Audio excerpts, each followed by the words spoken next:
All right, welcome everyone. Ready for another deep dive. Today, it's the one and only Kareem Abdul-Jabbar. Now, you might be thinking, oh, basketball, I get it. Stats, championships, the whole deal. Right, but this one goes way beyond the court. We're talking about an icon. Harlem, born and raised, became a global force. And not just for his moves on the court, but the moves he made to change the world. Powerful voice for social change, that's Kareem. And it all starts... Well, he wasn't always Kareem, was he? Nope. Started out as Ferdinand Louis Alcindor Jr. back in 1947. Harlem, New York City. His dad, a transit officer, mom worked at a department store. Hardworking family. Now imagine this. 8th grade, this kid's already 6'8". 6'8" in 8th grade. That's not just tall. That's like a walking how's the weather up there joke. Right. You gotta wonder, what's that like? That kind of attention. The expectations. Yeah. Did people even try to play basketball against him? Well, he goes to Power Memorial Academy.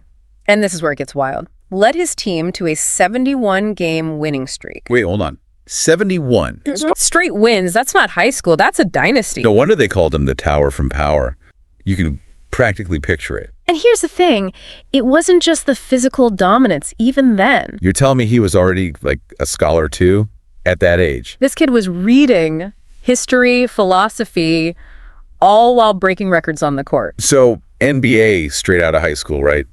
Who wouldn't want him? You'd think so. But no, 1965, he chooses UCLA. UCLA, home of the Bruins, legendary coach John Wooden. That's right. And this is where his game went next level. Teamwork, discipline. Wooden was famous for that.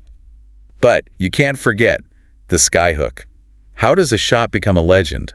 It was honed to perfection at UCLA under Wooden. Became his signature. Impossible to defend. 3 NCAA championships, MVP each time. The guy was unstoppable. Unstoppable until they literally tried to stop him. Wait, you're talking about they banned dunking because of him. The Alcindor rule, they called it. Can you believe that? The NCAA thought it was unfair. I mean, he was that good. It was controversial. Some said level the playing field. But here's the irony. It probably made him even better. Exactly. Forced him to diversify footwork, passing. Had to get creative to score when you can't just slam it down every time. Resilience, right. A setback turned into an advantage. He didn't just adapt, he thrived. Okay, so we got this unstoppable force, college champ, literally changed the rules. What happens when he hits the NBA? I gotta know. 1969 NBA draft. Who do you think everyone's watching? Milwaukee Bucks snagged him. First overall pick, had to be. Rookie of the year, naturally. Then second season. Don't tell me. Championship. And finals MVP. In his second season. The guy was on fire, but that same year, 1971, something else huge happens. This is when he converts to Islam, changes his name. Kareem Abdul-Jabbar. Powerful statement. We're talking civil rights era, Vietnam War. Yeah. The world was on edge. And he chooses this moment to embrace a new identity. That takes guts. Shows you where his head was at. Not just basketball, but social change was brewing. So we've got a championship ring, rule breaking, now a social conscience. This is just the beginning of his story. Man, Kareem was something else. Something else doesn't even cover it. Let's got this championship ring, rule breaking, now a social conscience. Yeah. And it sounds like this commitment to social justice wasn't just something that popped up out of nowhere. Oh, not at all. This was deep-rooted. Growing up during the civil rights movement, you don't just witness that, you absorb it. America in the 60s, right? Yeah. Massive change, massive pushback too. He wasn't just watching from the sidelines either, attending rallies, reading everything he could get his hands on about Black history, philosophy. Heavy stuff for a young guy. But even then, he was seeking out mentors. Like, we're talking Malcolm X level mentors. Those were his influences, and it's not just reading and thinking, he's taking action. Well, he's hanging out with some pretty influential folks too. I mean, Muhammad Ali, Jim Brown. Those guys weren't just athletes, they were changing the game, on and off the court. 1967, the Cleveland Summit, right? Kareem's right there with Ali and other Black athletes, supporting Ali's refusal to be drafted. Vietnam War was raging, people were divided. Yeah. Taking that stance, that was a risk. A huge GE risk. Yeah. Career on the line, endorsements, maybe even safety, who knows? People were passionate back then. Says a lot about Kareem though, right? Principles over everything. He believed in what Ali was doing. So he's aligning himself with Ali, making these bold statements. Gotta wonder, how is that received? It cemented his image as someone who wasn't afraid to speak up. This wasn't just about basketball anymore. It's like he was saying, yeah, I'm great at this game, but I'm not going to stay silent about what's wrong. He saw sports as a way to bridge gaps, But he was also keenly aware of the injustices happening, and he wasn't going to shy away from them. And then there's the 1968 Olympics. He boycotts them, protesting racial discrimination in America. That was a powerful statement, giving up a chance at Olympic glory to shine a light on what mattered to him. It's one thing to say you support a cause, it's another to take a hit like that. He knew what he was doing. It forced people to pay attention, to confront the reality of racism in America. So we've got this activism ramping up, but he's still playing at the highest level. How do you balance all that? He felt a responsibility, like his platform was meant for more than just basketball. It would have been so easy to just focus on the game, ignore the noise, but he didn't. His activism wasn't separate from his life. It was his life. It all connected for him. And it wasn't just rallies and statements. He starts writing too.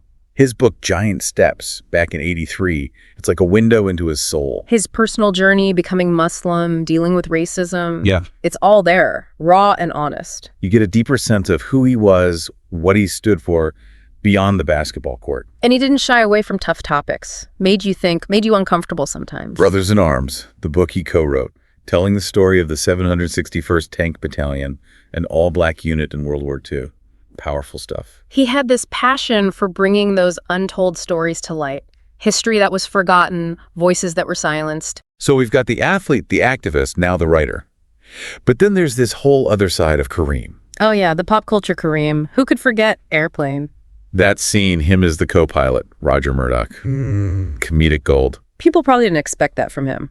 Serious guy, deep thinker, but also a sense of humor, willing to poke fun at himself. Exactly.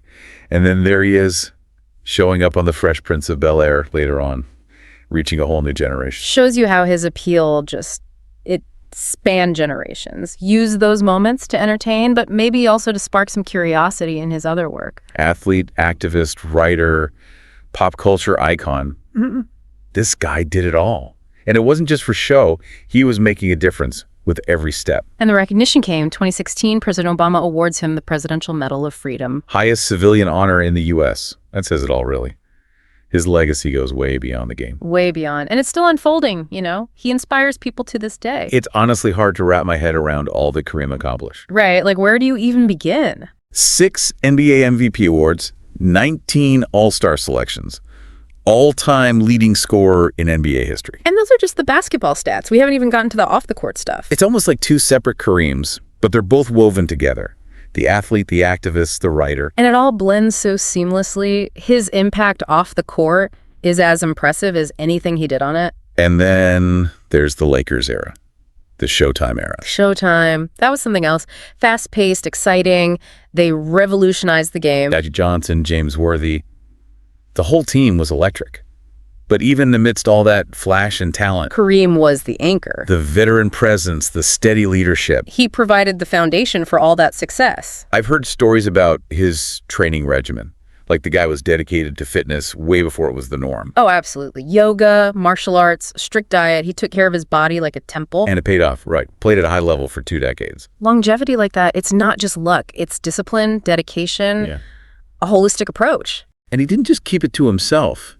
He mentored younger players, shared his knowledge. Passing the torch, showing them what it takes to succeed, both physically and mentally. And what's crazy is he doesn't slow down after retiring from basketball in '89. Retirement for Kareem was just the beginning of a whole new chapter. He kept writing, kept speaking out. He could have easily just chilled out, enjoyed the fruits of his labor. But that's not Kareem. He had this drive to keep learning, keep growing, keep making a difference. He became a public intellectual, a cultural commentator. Yeah.